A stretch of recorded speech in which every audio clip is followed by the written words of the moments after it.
Hello, this is Sean McAngus, and this is episode 18 of the Highland League podcast, season 2. Today's guest is Inverurie Locos manager Andy Lowe. Hope you enjoy this interview. What got you into football at first? Football, to start with, I've been into it since I was as young as I can remember.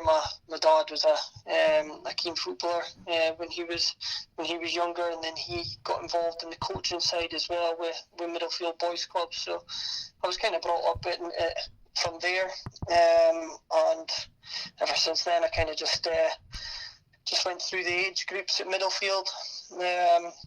With my dad, he was the manager of the team, and it kind of just progressed from there. So it's been a big part of my life. It's something that I've always turned to. I love my football, whether it's playing football or coaching football or watching football.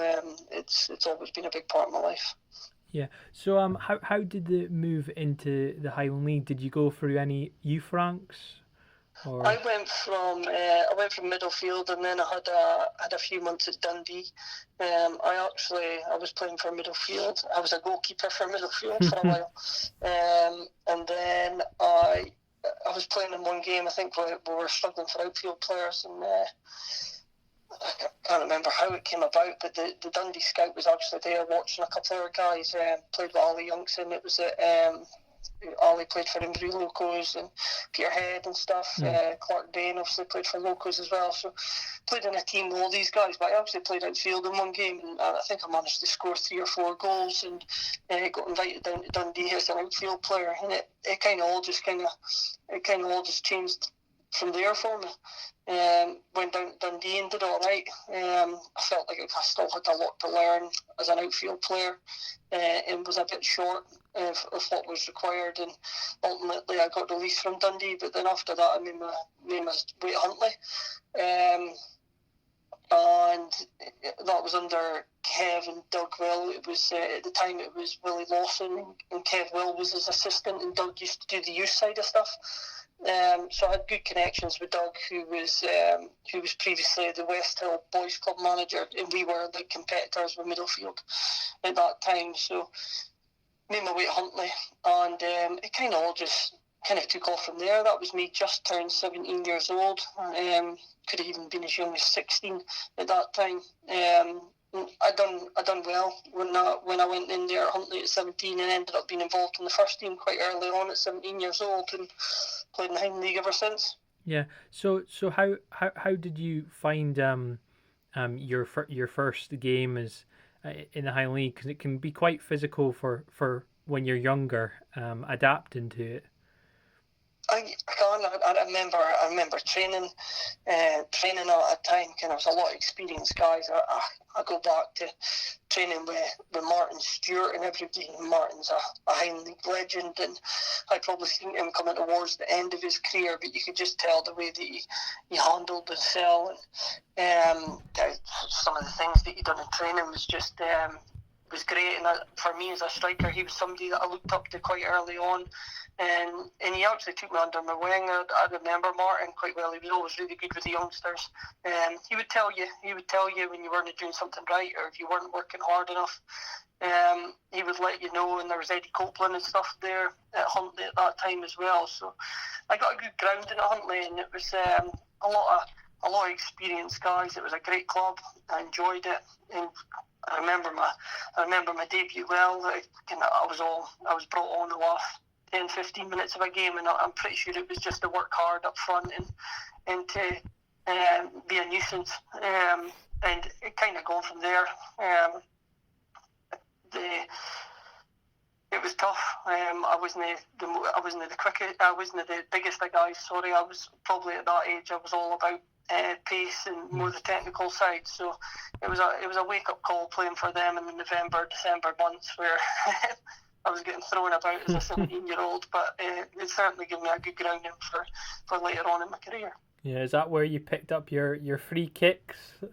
Or you're known for your free kicks? It's probably something that I remember anytime I used to come home from school, I used to just go out and my dad and mum and dad stayed in a farm, so I had a football pitch just at the side of my house. So I used to just go out until whatever time they would allow me to, and just hit free kicks all night, every night, and that's just what I did. It's something that I prided myself on. That and corners, I used to always enjoy the set pieces. So it's something that I used to always do, and it's something that I practice a lot. And I think any players that probably played with me as well will probably say, like, before a game, you maybe weren't meant to do it. A few of the coaches didn't like it, but I used to try and get myself down to the ground at maybe 1:30, especially when I was at Locos, try to get myself down to the ground at 1:30 and just do half an hour or 45 minutes of free kicks before a game, just to get practice in. So something I enjoyed.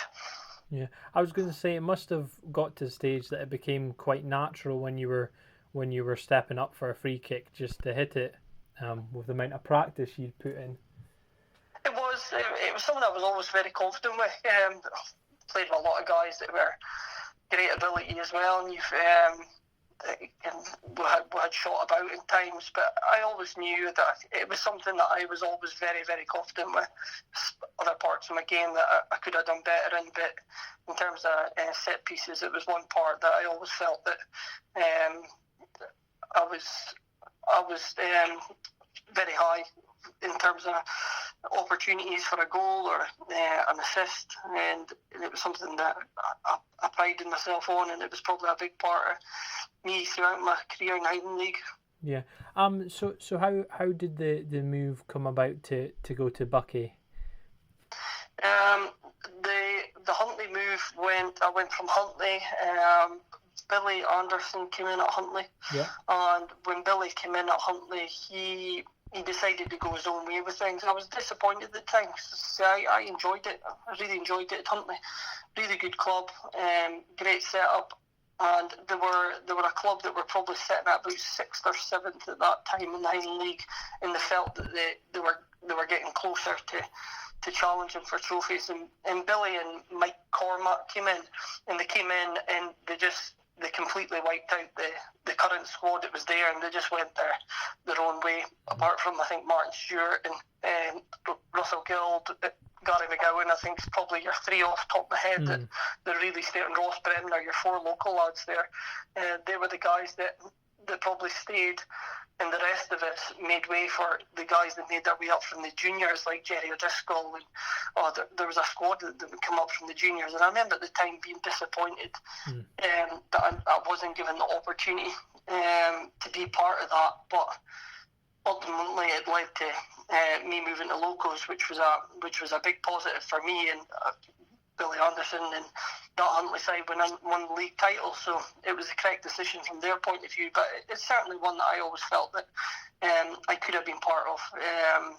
And I remember 2 or 3 games into my time at Locos, once Huntly sold me, it was a Wednesday night, and we were playing Buckie at Locos, and Buckie were winning 3-0 against Locos, and then I came on for Locos maybe with about 20 minutes to go, and I scored a hat-trick just in about 10 minutes, and Billy Anderson and Mike Cormack were in the stand, so I just gave them a little smile when I was walking off. All in good faith. They were fine guys. I always got on well with them and held no grudges there. So as I say, they went on and were successful, that Huntly side, so it worked out well for both of us. Yeah. So is that how you got your move to Buckie? That was the Locos one. So I was at Locos for 2 years under John Garner, and that was just when Locos broke into the league.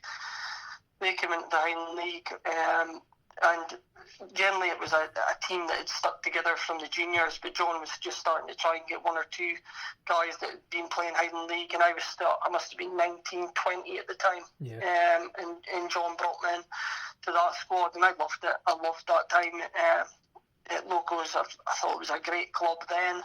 I thought it was a club that was going to do well, and it was going to progress, and they were hungry for it. You could tell. I went in there and Inverurie is quite a close community. I went in there and there was a lot of local guys, and I was probably one of the only ones travelling through from Aberdeen at the time. But the guys took to me really well. I ended up really enjoying that period there. But after a couple of years, that led to a move to Buckie under Duncan Sheeran and Graham McBeath. Yeah.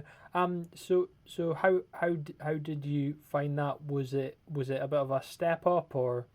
At the time, Buckie was still a step up from Inverurie at the time. Buckie were trying to make a push. Duncan and Graham had just not long went into the job, and I remember I played an under-20s game against Buckie, and I think it was one of Duncan's first nights. He stayed through in Aberdeen, so the 20s game was at Inverurie, and I think I scored a couple of goals that night. And ever since then, the phone then went on the Tuesday or the Wednesday after that Monday night game, and it was Buckie trying to get us from Locos.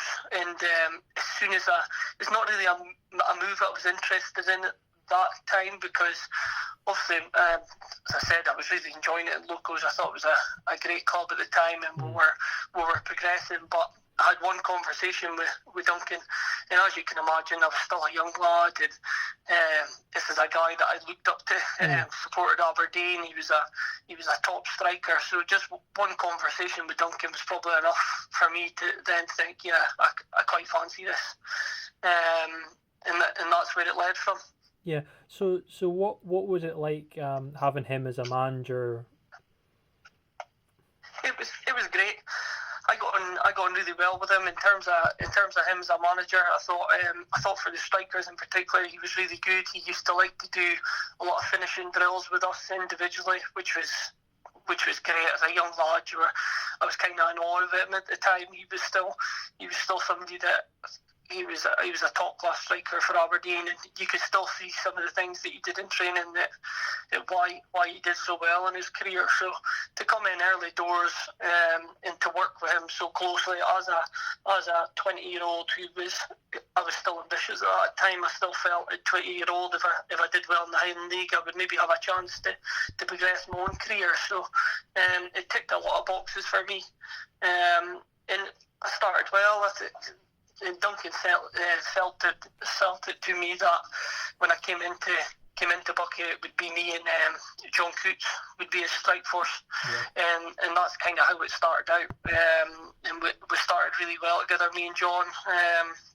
John, as you know, was a top Highland League striker, and he had so much ability. And we hit it off right away, both like on off the park. I get on well with John as a friend as well. So that was kind of how that one came about. Yeah.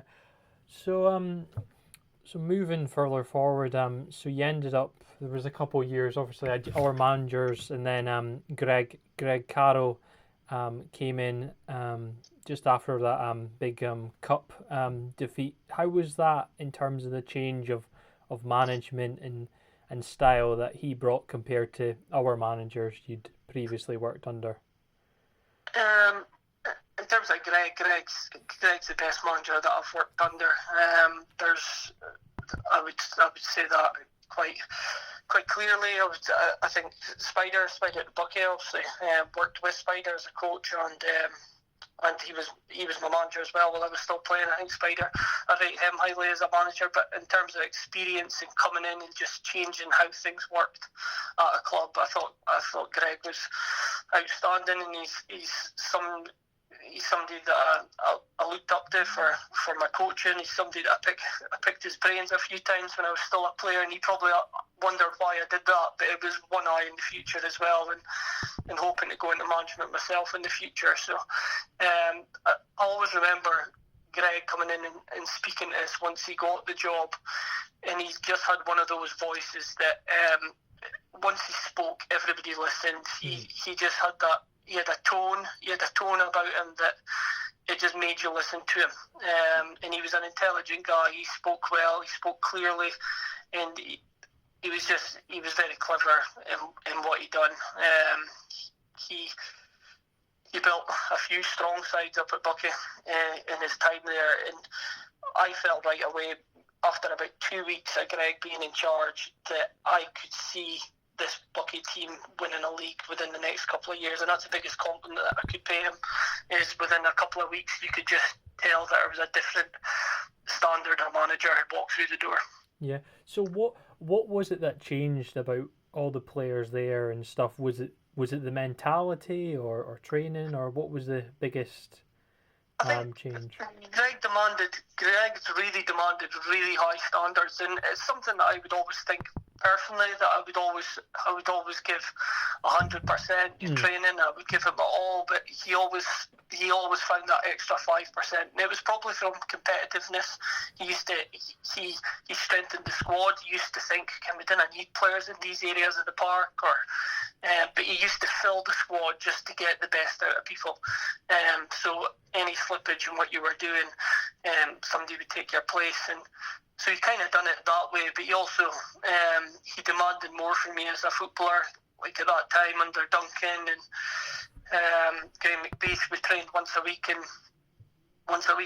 Aberdeen. We actually trained twice a week in Aberdeen, and we used to only see the team on a Saturday, so we were jumping from Saturday. But Greg right away came in and said, right, Monday night we're training up at Buckie, Thursday night we'll do our Aberdeen training session, and then we'll have our games on our Saturday. So right away, that training sessions on a Monday night, you were together, and the togetherness within the squad and the competitiveness within the squad just changed right away.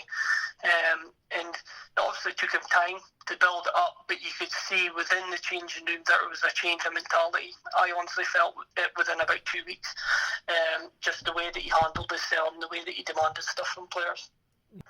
So in terms of, you played with a lot of good players on those Buckie teams. Who would you think were the main standouts for you, or is that difficult to say? No, I've played a few Buckie teams. I would say, and if you're wanting to go through positions, I would say goalkeeper. I would say Kevin Main. Kevin Main's the best goalkeeper that I've played with. Mainzer came in quite a young lad, but he matured under Greg as well, and ended up being a top class goalie, and still is in the Highland League. In terms of defenders, Lewis McKinnon, Kevin Small, them two guys I thought were brilliant, and their partnership was a mainstay in both the title wins, along with Mo Morrison, who came in as well in the second one. In the middle of the park, Dave McRae is probably one of the best players that I've played with. Davey was signed by Duncan from Nairn, but I think probably seen the best years of Davey under Greg, where he was outstanding for us in the middle of the park with either Spider next to him or Donny Monroe or Zico. There was a few guys there. And then for your strikers, Ian Murray and Zander. That's the two that stand out for me. I thought I could keep on going on with names. We had so much options at that time. But if you're asking for standout performance, Moby is probably the best player that I've played with. And I actually think I've probably played with Moby not at his peak. I think probably Moby's peak was a year or two before that at Devon Vale. So it kind of scares me at the thought how good he was when he was in that Devon Vale side, because when he came up to Buckie, he was just somebody that was just, again, he just raised the standards. I thought we had good players until Moby came in, and he just raised the standard of what you're expected as a striker. He just done everything. Even though he was small, he was good in the air, he was nasty, he was quick, he was a top Highland League striker, probably, in my opinion, the best Highland League striker that I've seen playing. I say that without any question. And Zander Sutherland came in from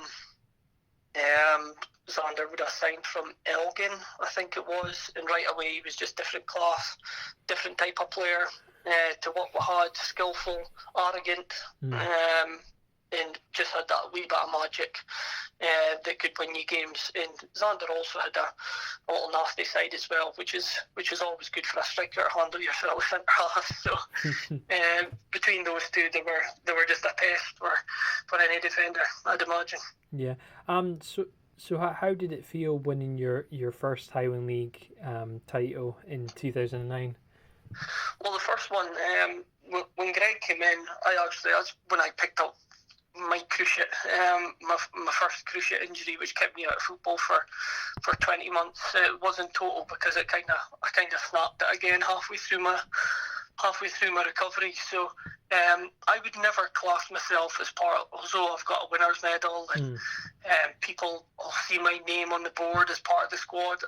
I don't really include it myself because I never played any minutes that year. I did the pre-season to try and get myself available, but I broke down again with my knee, and I made the decision that year to pull myself away from the situation and try and build up my knee and do my own rehab. So when I came back, I knew I was right this time. So it's a squad that I was kind of part of. Like, I still met up with the guys in the evenings and stuff, and still followed the games. I was at the majority of the games that year, certainly all the home games and a lot of the away ones, but I don't class myself as winning that first league title. It must have been even more special scoring that free kick on front of like 2,000 people to beat Vale to clinch the title the following season. Yeah, that was special. It was when I came back the following pre-season. Obviously, I'd spoken to Greg and just says, "Look, I think I've done my rehab, and I feel like my knee's as good as it can be." And I ended up playing quite a big part that year. I was happy with my contribution. I think I felt Greg used to chop and change the start, and he used to have a code of about 8 players that he used to play all the time, and then he would chop and change a few round about it, and I always felt that I was there and thereabout and played a big part that year. So I remember coming up to that Devon Vale game, I was actually disappointed I never started. I was in a run of games before that I thought I'd done quite well. And deserved to start that day, but obviously it turned out that Greg was right again. and he made the decision to keep me on the bench, and I came on with, I think, about the 80th minute, I think it was, and he just asked me if I had an opportunity for something, just to go and try and win us the game. And don't do nothing silly to lose us the game. So when the opportunity came up, I remember this free kick, and Mo Morrison came right up to me. Mo used to hover around about free kicks as well. But he actually said to me, "Should we stick this one in the corner?" And I just said to him, "No, I'm going for it. I'm going to go for this one." And I was confident, and it was the best. It was my best moment in football. I don't think I'll ever be able to beat that. I hope I can, because the emotion that I felt that day was something that I hope I can get again. Yeah, because it seems to have been viewed so many times on YouTube and stuff. It's great. Like I had a really good relationship with the Buckie supporters. They were good for me when I through that injury period that I came through. They're always asking questions. They're always asking to help you if needed. So I always felt I had a good relationship with them, and I like to make time for the supporters. These guys, they love football. They're coming to watch their local side. So I think as a player, you've got a role there to make them feel part of it and have a chat with them, ask their opinions. Like, even if you don't like their opinions, I think they're within the right to give it. So I used to always make time for the supporters. So when that was as good a gift that I could give them back as I did, the celebrations went on for weeks and weeks after it. So it was a good one for me, as I would class as my first Highland League title. Yeah. So how great was being in those types of big derby games, because they always seem to attract a big crowd over the years. They did, yeah. I remember that actual year, the year that we won the league, we played Devon Vale. It was quite a close thing between us and Vale. That year we played Devon Vale. I think it was in between Christmas and New Year that season that we won the league there, and they beat us 7-0 at Devon Vale that night in Banff, and that was a wake up call for us. in that period, and I remember the Devonville fans. There was probably about 1,000 there that night, and the Devonville fans obviously made a big noise that night, and rightly so, because they just beat their nearest rivals and title challengers quite convincingly. But it was a wake up call for us. We need to go away and get fitter. I think we maybe took our foot off the pedal after winning that first league title, and I think we just needed a quick reminder of the hard work that needs done to win league. So when it went on to that last game of the season, it came about between us and Devonville to win the league. That type of games, you couldn't have picked a better opponent in terms of what you're wanting from atmosphere wise and stuff. It was brilliant, and it is what Buckie and Devonville derbies are. People that haven't been involved in it, they probably think, oh, it's maybe just another Highland League game, but it's not. It means so much to these people, and you can feel that when you're part of it. So going on to, who would you say was the best player you've played against? I would say my toughest opponent. It's probably a different question. I'll answer that one first. My toughest opponent, I'd probably go Scotty Fraser when he was at Devonville.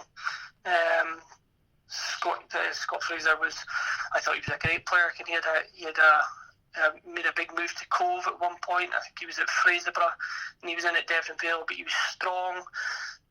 In the early parts of his career, he was really quick, but he was quite nasty. And Scotty's a fine lad off the park, but on the park he was nasty. He was nasty. But he was a very, very good defender and tough to come up against. So he was probably the hardest defender. Him and Eric Watson, I would say, would probably be the two that stand out for me. Eric, pretty much exactly what I've just said about Scotty, kind of falls into that category. So for me, a little quick striker at that time, used to get bullied sometimes if I wasn't handling myself. So they were probably the toughest two that I came up against. But the best player I played against in the Highland League, there's been a few. Paul Coots in his early years at Cove, I think that's probably a standout for me. I think there was a year at Cove that before he went down to Peterborough, I think he was just miles ahead of anything that was in the Highland League, and you could just tell that it was a guy that was going to go and make a successful career. So he's probably the standout performer that I've seen at this level. A notable mention as well, I played with Kevin Fraser in Buckie Thistle, and also coached him just in that season that we won the league with Buckie, and that's probably the highest. It's probably the highest performer that I've seen over a season. There's guys, like I've said, Moby's the best player that I've played with, but that's probably consistency over the course of what he's done in his career. But in terms of one season, Kevin Fraser was just unplayable for Buckie Thistle. He was outstanding. He was unfortunate not to get his move to Cali Thistle, which he would have deserved. After your time at Buckie, you left to return to Locos. So how did you feel about leaving Buckie after everything you'd won? And yeah, it was a difficult one. Greg decided to just to change up the squad. We'd won our second league title, and you could see that things needed freshened up. There was players that I'd travelled to Buckie for about 9 years at that point, and I would hold my hands up and say that I probably took my foot off the gas. At the time I didn't feel that I did, but when you look back, you probably did. And Greg decided to freshen up the squad because it needed it, and the opportunity came about to move back to Inverurie, and it was one that I was very keen on. I enjoyed my first period there. I wasn't really looking to leave at that point. And when the opportunity came back up, train more locally, and for me as an Aberdeen lad, training twice a week just in Inverurie, and every second weekend, the game being in Inverurie, it was something that I was looking to do, because I'd felt I'd made a big commitment to Buckie over the 8 or 9 years it was before that. So I think it was a move that suited both parties. Yeah. So how did you find it compared to your first spell that you had when you were 19 or so? Again, I enjoyed it. It came back, and it was a team that was looking to kick on again. I played with Scott Buchan and Kenny Cool in that first period when I was at Locos, so they knew what I could do from then, but also what I'd went on and done at Buckie. So there was a relationship there anyway, and I really liked Scotty and Kenny. I thought they were a good management duo. I thought they done well, and I enjoyed playing for them under that period. But I was going through a period where I just couldn't get fit, and I was never 100%. I think the problem was going further up my body from my knees. They say you try and compensate your weaknesses, and my biggest weakness was my knees. But once I strengthened them up, it then made its way up into my stomach, and I think I had a double hernia operation with under Scott and Kenny, and I feel I probably only played maybe 10 good games for them over that period, and it was a period that was frustrating for me, because I always felt that I really wanted to do better. It certainly wasn't for the lack of trying, but the injuries were really starting to take a toll on me. So after your spell at Locos, you went back to Buckie. You must have been chuffed to go back to a club that you did so much success. And I know, I'm getting surprised here. I know I've done this Buckie and Locos thing a few times, but I just remind myself how many times I've gone from Buckie to Locos, because I've still got to go back yet. But so the time I went back up there, that was with Gary Hake and Kevin Small. Again, two guys that I played with smaller, and Haker was the assistant to Greg. So it was something that I knew that I was going back into, but it was also that a club that I felt that there was still a bit of unfinished business there. And once I went up there, I actually think I probably played my best football under Haker and smaller, and I think that was probably, I had that bit between my teeth where it actually hurt me that Scotty and Kenny had chosen to transfer list me, but I know they were within their right to do it. I think they expected a lot more from me as a player when I went back there. I think I rewarded them at times, but probably not as much as what they'd wanted. And when I look back at it, I can understand that. Certainly now, from being a manager, I can 100% see where they came from. So when I went back to Buckie, I kind of gritted my teeth and made sure that I went and proved a couple of people wrong, because I would imagine there's a few Buckie fans at that point, although it would have been Andy Lowe coming back, and I kind of had that status when after the free kick that I scored, that a lot of people welcomed me back with open arms. But I also didn't doubt that there would have been a few would have thought, well, he didn't really play a lot of football at Locos, and he's coming back up here. But I feel like that season or 2 seasons that I played under Haker and Small, I think I played consistently for about 2 years and probably played my best football. Won a couple of the Player of the Year awards within the club, and I certainly felt that I justified my move back to the club. So how did you feel about making the switch more into coaching as your playing career came to an end? It was one where, once I'd done my cruciate the second time, I started to think, well, my football career could finish quicker than what I'm hoping. So I love football too much just to give up on it. So I started to do my coaching badges quite young, probably 24, 25.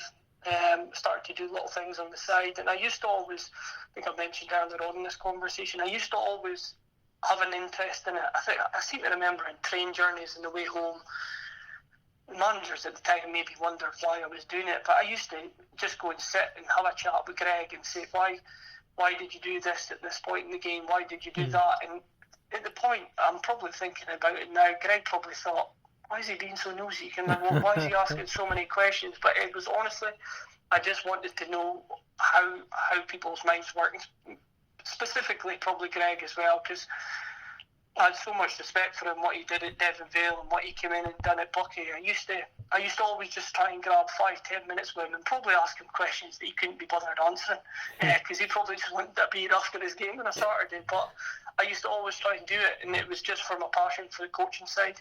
And it's just kind of, it's gone on from there. Any good training sessions over the years, I used to go home after training and jot them down. Any bad ones I didn't.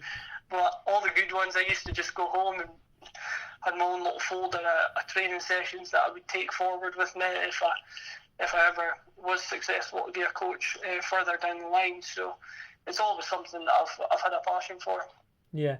So how did you make this switch? You did some coaching obviously at Buckie, and then you moved to Locos, and obviously when Neil Cooper departed, you got the manager's job. So how did you feel about stepping up from assistant to the main man?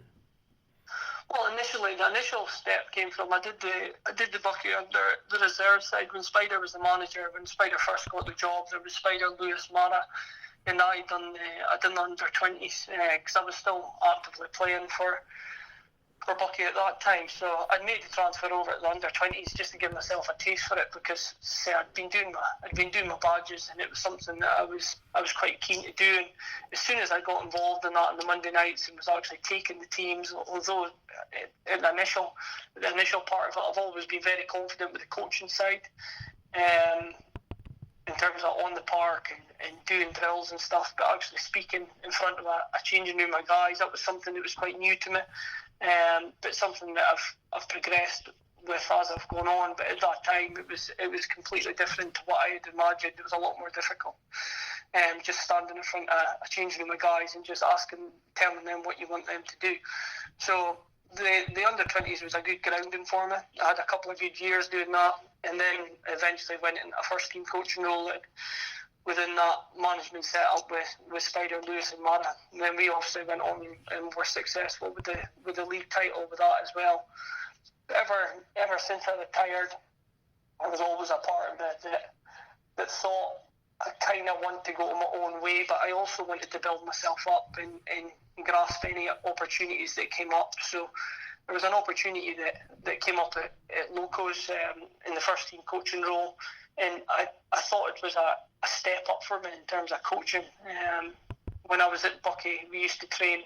We used to do a Monday night in Aberdeen, and we used to do a Thursday night up at Buckie. So the Monday night Spider used to just let me take the training session, but because of the way that we worked at Buckie, you maybe only had a handful of players, and then the Thursday night Spider was quite hands-on. I'm quite hands-on now, so I respect that, but Spider was quite hands-on with the training sessions. I wasn't getting as much coaching out of it as what I liked, and I wanted more. So when the opportunity came up for Locos, it was kind of put to me that I could do the training, and I certainly do a good chunk of the training, and I could help out with the training the youngsters. Locos has got a first-class youth set up here, so you've got your 17s, 19s, 20s. You could go in.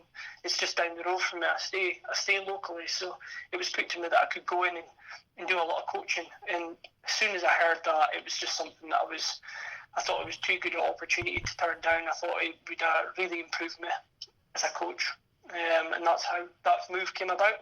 So once you made the step up into the manager of the club, how did you find that, and how important was the experience over the years to prepare you for this? I felt ready for it. I wasn't at the time. At the time, I wasn't actively looking for it. I was happy with what I was doing. I was learning. I wanted to learn more about the club. I wanted to learn about the 17s. I wanted to learn about the 19s. I wanted to learn about the 20s. And I wanted to carry on coaching and look at all the guys that are going to be coming through, because I did have one eye. I did think, well, in maybe 2-3 years' time, I could possibly make a move for this. So the opportunity might come up. So I wanted to absorb as much information about the club as I could. But things happened very quickly, and as soon as the opportunity came up that I could be the manager of Inverurie Locos, then it was too good an opportunity to turn down.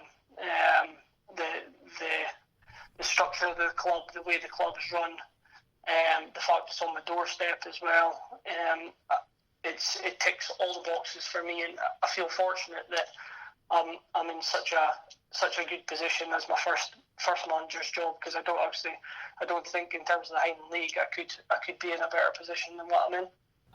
So in terms of the time you've been managing so far, how have you found it overall? It's been enjoyable. I really enjoy it. I wouldn't do it if I didn't enjoy it. I do really enjoy it. It's probably been a slight eye opener in terms of the amount of work it's required. I would always class myself as a hard working person anyway. When I was in the first team coaching role, or whether it was under Neil or whether it was under Spider, and I was always asking questions. Do you need help with anything? Is there anything more that I could do? I like to be helpful as much as possible. So, but when once you turn to the manager's job, all that workload obviously came on to myself, and every single phone call, whether it's papers, whether it's players or text messages, or it's your committee, or you're the go-to for everything. So as much as I knew that happened, because I was quite hands-on with Spider as well, and I was pally with him, so he used to feed back a lot of information to me, but it probably did surprise me how much you are the go-to, and how many phone calls and stuff that you have to deal with. But it's I love it. It's weeks and stuff that are very busy. You wonder how you're managing it, but you just do. It's just a passion for football and management and stuff that I would be lost without it. So just enjoy it while you can. So how do you manage it?